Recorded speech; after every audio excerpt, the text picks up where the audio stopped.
Hello, ¿cómo están? Bienvenidos a un episodio más de No eres tú, son tus hormonas, el podcast. Hoy vamos a hablar de uno de los temas que mayormente preocupan a las mujeres y es todo lo relacionado a la salud cardiovascular. Recuerden que somos un mundo de hormonas y las hormonas juegan un papel muy importante en nuestro corazón y en todo nuestro sistema cardiovascular. Así que, bueno, ya varios de ustedes conocen porque saben que es mi colega, es el cardiólogo de cabecera. Entonces les quiero presentar al doctor Gustavo Sánchez, que estoy contenta de tenerte hoy aquí en este podcast. Es un episodio bastante bueno, que muchas mujeres lo estaban esperando porque pues al final todo el tema de la hipertensión, que pues es una complicación que hoy en día siento que ha aumentado muchísimo en las mujeres. No sé las cifras correctas o las cifras que hay hoy en día de hipertensión en México, pero sé que es bastante y las mujeres juegan un papel muy importante ahí. Gracias, Gladys, por la invitación. Y sí, no, al contrario, un placer estar aquí para platicar y más sobre hormonas, hipertensión en mujeres, que es un tema interesantísimo. Pues fíjate, la estadística obviamente cambia año con año. Aproximadamente el 30% de las mujeres van a ser hipertensas en algún momento de su vida, lo cual es muchísimo. Muy parecido al de los hombres, sin embargo el hombre tiende a ser más hipertenso más joven, o sea, desde los 35, 40, más bien, aunque se considera que empiezan los 35, la mayoría empiezan 40, 50, y las mujeres empiezan en una etapa permenopáusica y se igualan y rebasan las cifras de porcentaje de incidencia de hipertensión arterial. Entonces sí, un tema muy importante. Una de cada 3 mujeres se va a ver durante la menopausia, se van a ver en la necesidad de tomar medicamentos antihipertensivos, además de ayuda o de suplementación para la misma menopausia. Está impactante uno de cada 3 mujeres. Una de cada 3 mujeres, así es. Es mucho. Ahora, yo en consulta sí te puedo decir que hay muchas mujeres entre los 40, 45, ya sí, precisamente como en la edad de la perimenopausia hacia la menopausia, que empiezan con estas oscilaciones en presión.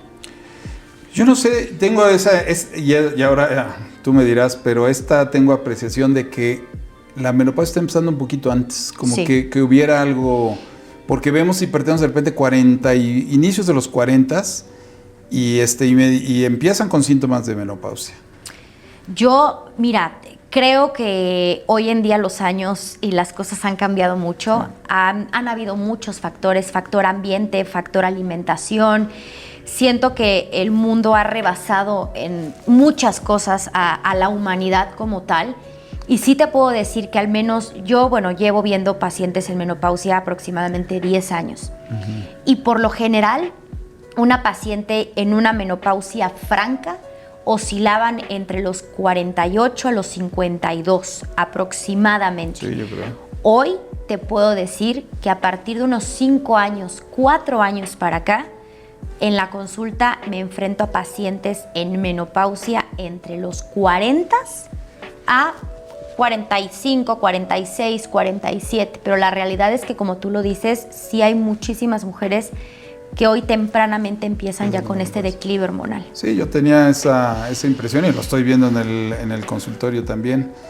Y el otro factor que creo que el por qué las mujeres están rebasando a los hombres, pues tiene que ver un poco con el cambio de roles. No sé si llámale cambio de roles o agregan un rol más, porque la mujer no ha perdido su rol de educar a los hijos, de llevar la casa y ahora de trabajar y la responsabilidad de trabajar y el resto. Y entonces el estrés en la mujer ha aumentado muchísimo, la carga social, laboral, familiar. Aparte del ambiente, pues el ambiente moderno, que es un poco de estrés, sobre todo los de las ciudades, ¿no? Creo que eso ha influido muchísimo. Sí, de hecho, sí, o sea, creo que hoy en día, me incluyo porque soy mujer, claro, pero sí, el nivel de estrés es demasiado. Ahora, para que nos entiendan un poquito, me gustaría que nos explicaran qué es la presión arterial y qué es una hipertensión arterial. Va, muy bien. Sí, claro que hay que empezar eso con la definición. El sistema cardiovascular pues se comporta principalmente del corazón, que el corazón es la bomba, y mantiene una presión dentro de las arterias y otra en las venas, aunque la de las venas no depende tanto del corazón. Y esta presión es muy importante que mantenga algo que llamamos presión de perfusión, porque esa presión logra que los sustratos que lleva la sangre, oxígeno, glucosa, hormonas, etc., leucocitos o factores de protección, etcétera, se mantengan en la arteria y puedan ir al órgano que están buscando. Por ejemplo, para llevar oxígeno al cerebro, para llevar los nutrientes al intestino, para hacer el cambio metabólico en el hígado, etcétera, tiene que mantener una presión de perfusión, que la presión de perfusión es entre 50 y 60. Y el corazón es una bomba pulsátil, sin embargo, la presión al terminar el árbol arterial llega de manera continua, porque forma parte de este sistema la bomba pulsátil del corazón, y la aorta, cuando se contrae el ventrículo, la aorta se dilata y luego regresa a su tamaño normal y funciona como otra bomba. Entonces existe una bomba que va en paralelo, entre sístole y diástole, sístole y diástole.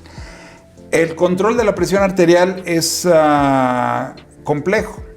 No solamente el riñón es el principal, sin embargo, los humanos, cuando nos volvimos bípedos, cuando empezamos a evolucionar y nos convertimos en un animal bípedo, y que además tiene una gran capacidad de voltearse de cabeza, de dar 5 vueltas. O sea, eso lo hace ningún otro animal, nadie en el reino animal. Y entonces eso hace que el control de la presión arterial sea complejo. Entonces tenemos receptores, baroreceptores, son receptores de presión en el cuello, en la aorta, en el riñón, y el riñón saca más líquido, mete más sodio, saca potasio, magnesio, etcétera, y eso lleva el control, pero el control es complicado. Y creo que la hipertensión arterial es uno más de los trastornos evolutivos. O sea, la evolución del humano ha progresado tanto al estrés de las ciudades, a cambios de temperatura. Puede vivir a menos 30 grados, a más 50 grados.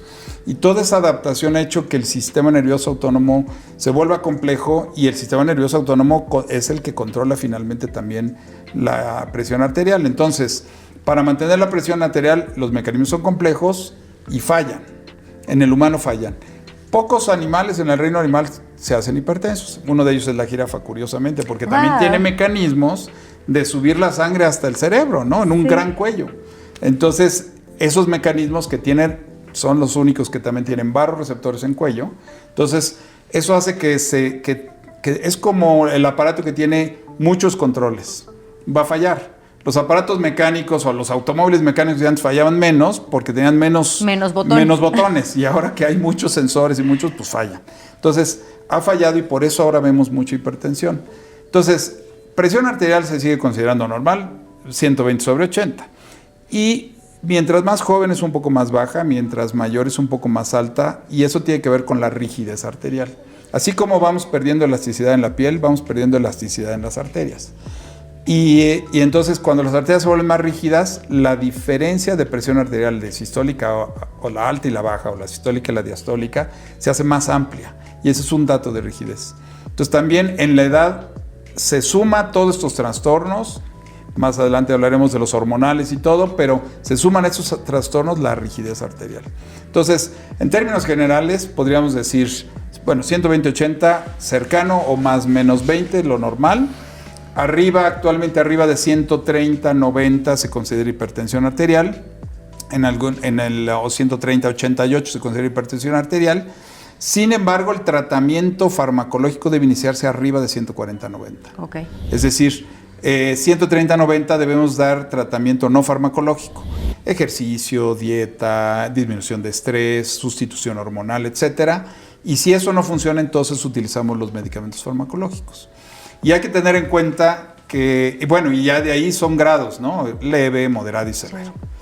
Y tener en cuenta que el control de la hipertensión arterial es complejo porque las emociones juegan con eso. Sí. ¿No?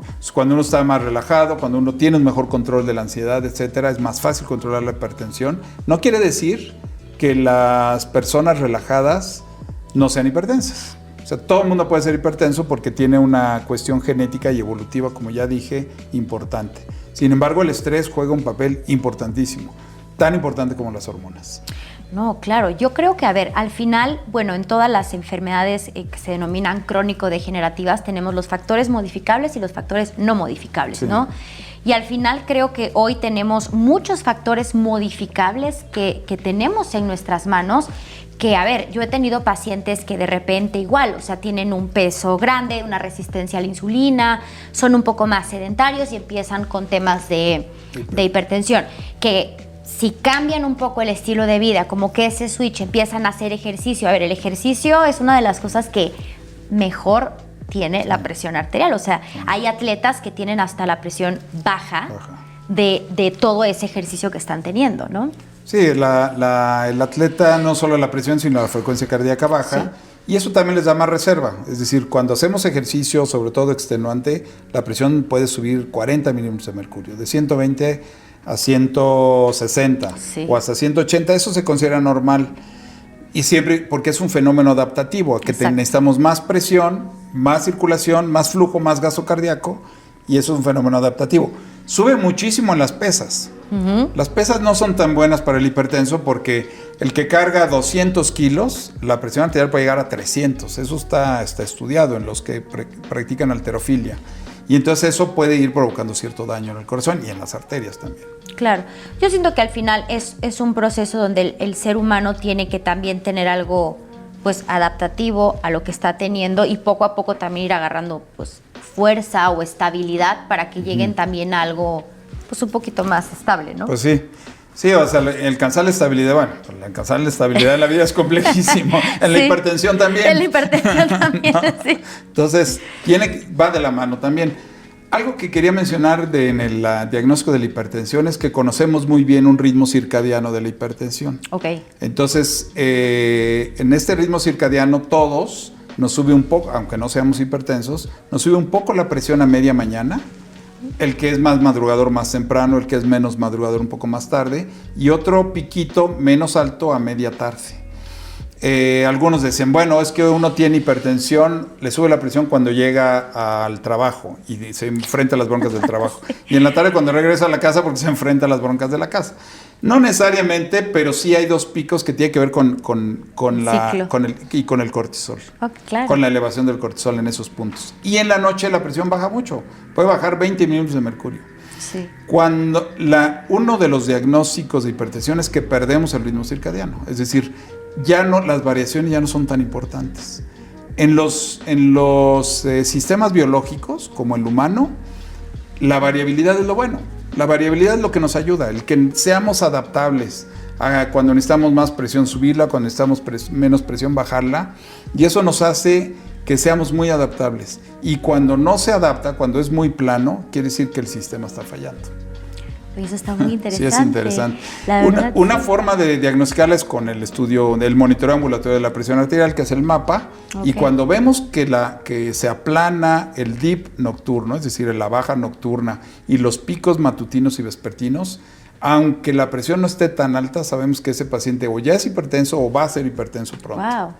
Y ahí podemos hacer varias cosas para prevenir. Ahí es el mejor momento del diagnóstico, ¿no? La presión no es muy alta, pero pierden el ritmo circadiano, entonces yo creo que el impacto no farmacológico es el mejor.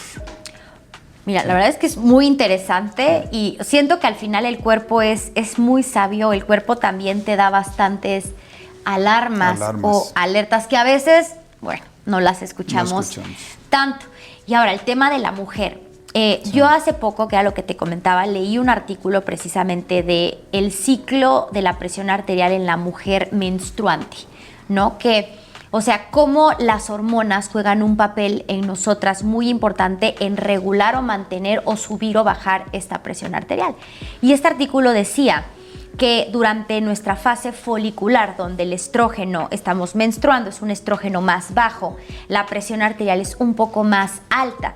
y durante la fase lútea, la fase ovulatoria lútea, el estrógeno está mucho más alto y la presión arterial pues era más estable. Así es. Y ahí es donde venía y decía, bueno, que el estrógeno al final es, yo como siempre les digo a todas, el estrógeno es una hormona que nos define como mujeres, es óseo, cardio y neuroprotector en muchísimas cosas.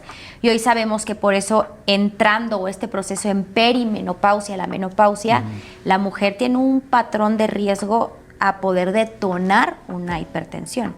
Sí, de acuerdo. El estrógeno las protege durante gran parte de la vida y al final obviamente no se quitan los estrógenos, sino que al disminuir los estrógenos y se igualan a los estrógenos que producimos los hombres, sí. Entonces se iguala el riesgo de hipertensión.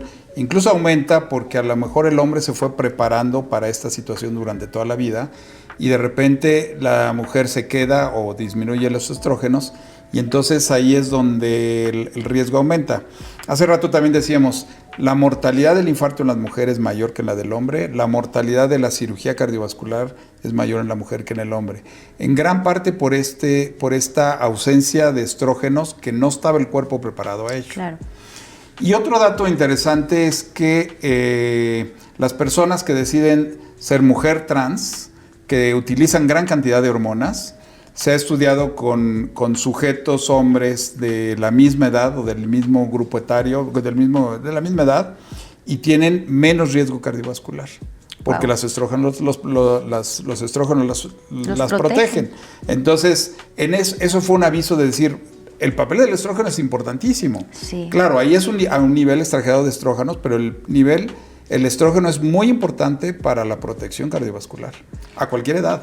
No, claro, y a ver, y es algo que sí tenemos pues, un factor de riesgo. Fíjate que en un episodio previo tuve una plática con un colega mío neuropsiquiatra y también hablábamos, por ejemplo, de la importancia, al menos en temas de depresión, con la parte del estrógeno, ¿no? Que las mujeres igual. Y la verdad es que sí hubo una cifra bastante fuerte hablando a lo mejor en tema neurológico, de cómo el estrógeno también hoy en día se sabe y está demostradísimo cómo previene un Alzheimer, un Parkinson.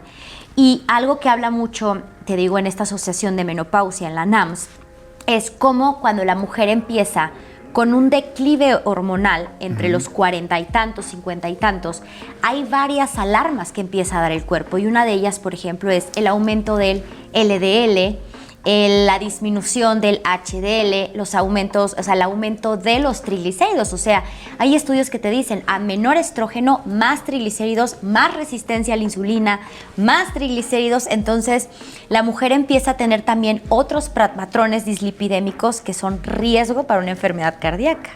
No, sí, sin duda. Incluso en la adolescencia se ven también el patrón de colesterol, triglicéridos, de los lípidos, cambia mucho, ¿no? Por los cambios hormonales. Sí. Entonces, por supuesto que hay una relación muy directa entre cambios hormonales y patrón lipídico. Y entonces eso agrega un factor de riesgo más a la hipertensión. La hipertensión sí es un factor de riesgo para la cardiopatía isquémica cuando está descontrolada, no es el único, sí, ni el más importante, pero sí el estrés, el sedentarismo, todo eso implica también un incremento. Y la pérdida o la disminución hormonal creo que sí es un factor muy importante en eso. Ahora, ¿cómo tendríamos nosotras las mujeres que abordar una hipertensión a fases tempranas en una perimenopausia? Bueno, obviamente el chequeo de la presión ayuda un poco. La medición de la presión en casa luego es complicado porque los aparatos caseros en general no son muy confiables. Entonces, de repente esos aparatos caseros dan información falsa. Hay por ahí algún estudio en donde revisan 100 aparatos diferentes en el mundo y esos aparatos, la mayoría no funcionan bien.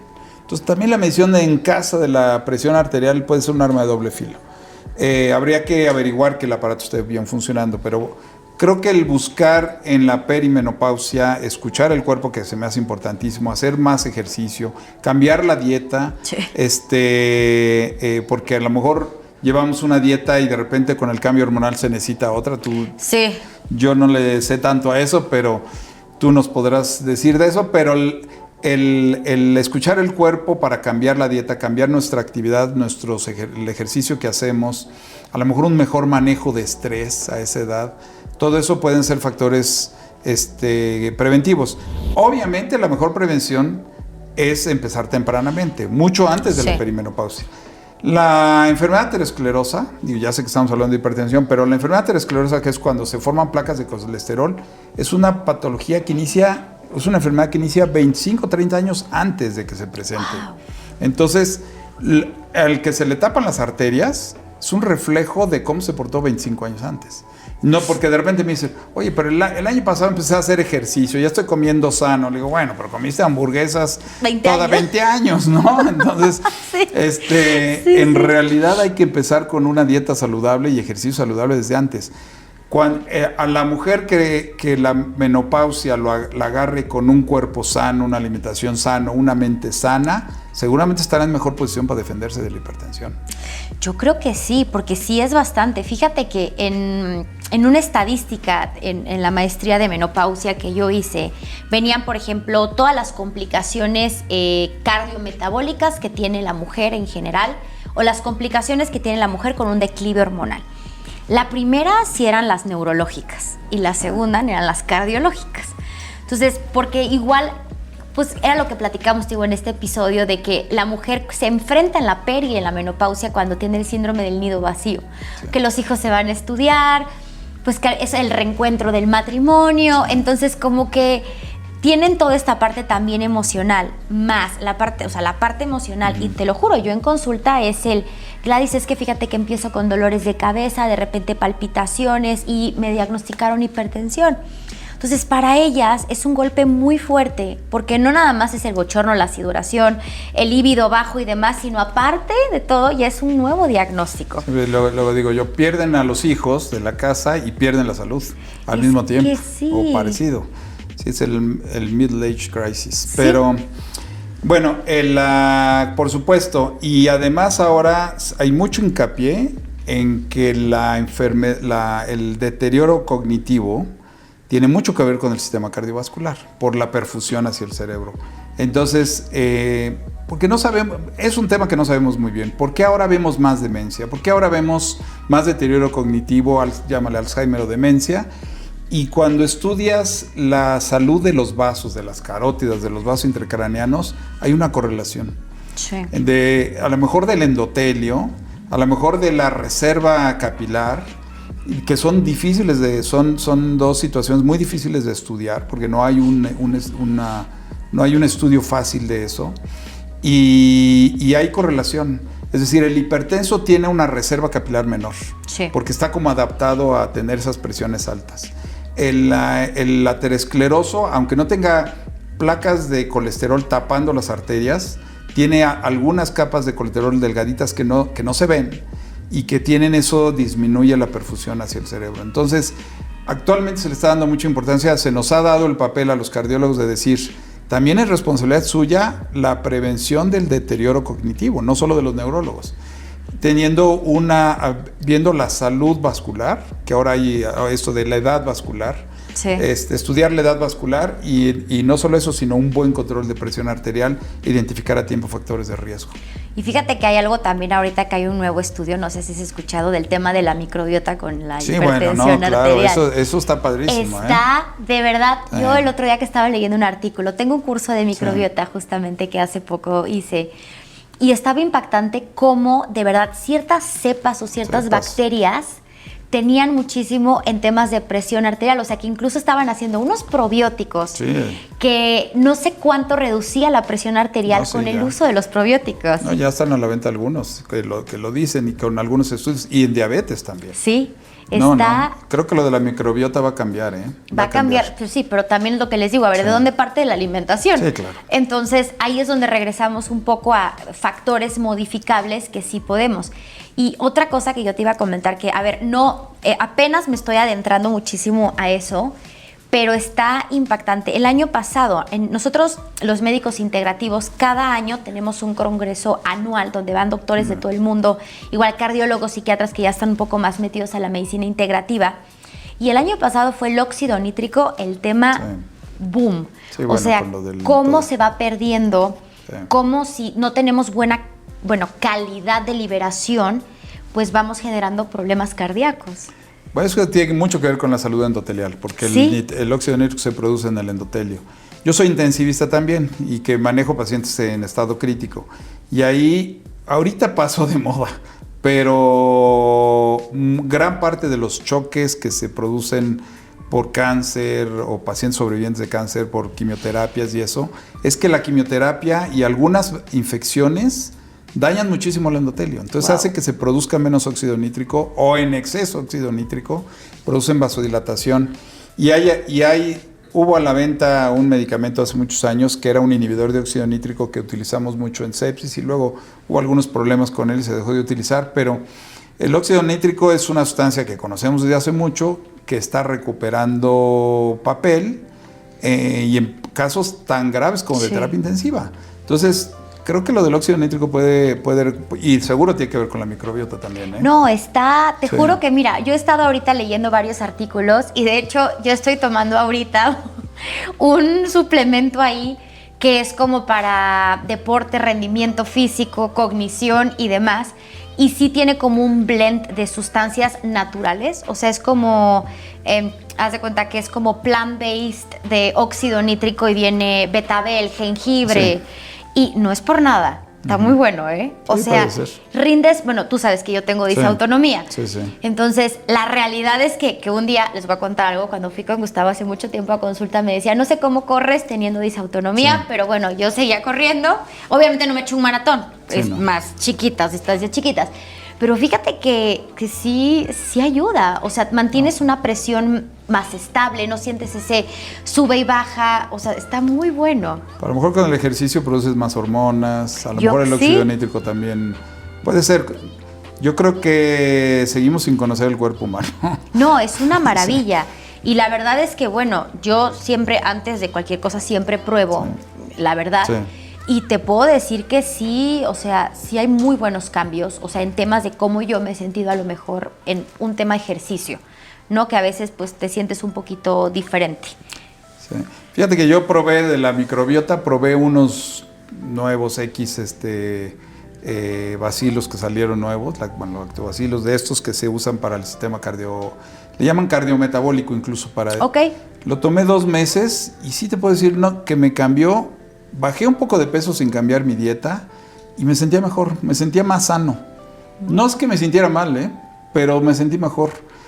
Y bueno, gracias a Dios nunca he sido hipertenso, aunque mi padre era hipertenso y eso, pero mis presiones después de eso te diré que están cerca de 120/80. Creo que ayudaron. Claro, también he comido más sano y todo, pero creo que el cambio de microbiota, incluso en mi experiencia personal, tiene impacto. Sí. Y lo malo es que no hay estudios muy, muy sólidos, científicos, como para demostrarlo. Pero ya empieza a haber cada vez más.